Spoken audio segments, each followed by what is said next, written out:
Ngawitan ditemeyan deui muka deui pengawasan sasihan sebagai cara supados aya panyemangat dari seorang Rasul mah minal mahdi ilal lahdi di miniti lahir nepikeun ka maut hartosna sepanjang hidup teras tadi media berpikir karena pasti napas waktos dinten eta ararega deui sadayana Sabtu nu ayeuna sanes Sabtu nu kamari mingguan anu enjing sanes mingguan anu kamari napas oge sami enggal mati kitu nu priyogi enten catatan urang justru di lapangan kehidupan.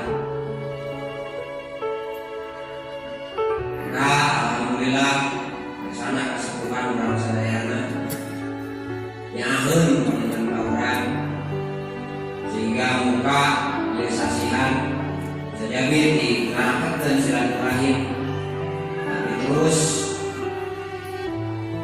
ngupdate informasi-informasi penting mustahil hubungan yang tina Quran jeung hadis.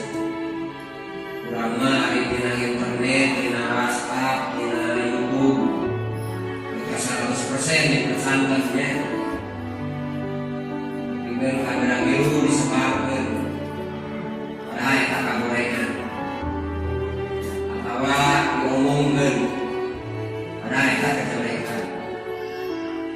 Ari ngaji panggilanna teh rukun iman berarti.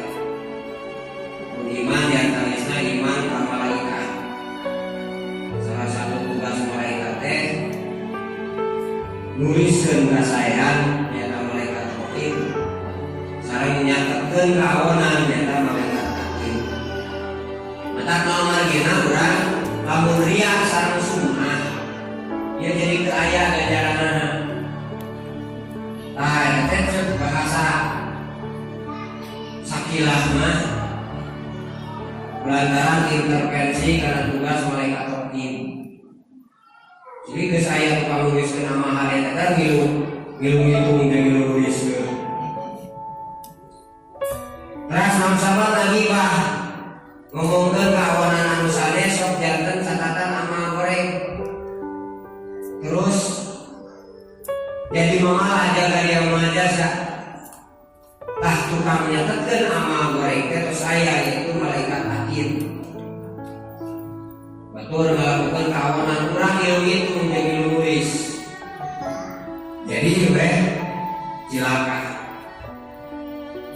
Mari kitu kalayan dekatna kana pangaosan, dekatna kana tausiah, dekatna kana papatah ilmu insyaallah. Urang sadayana tiasa terasa minggi update informasi-informasi penting dina Quran sareng dina hadis.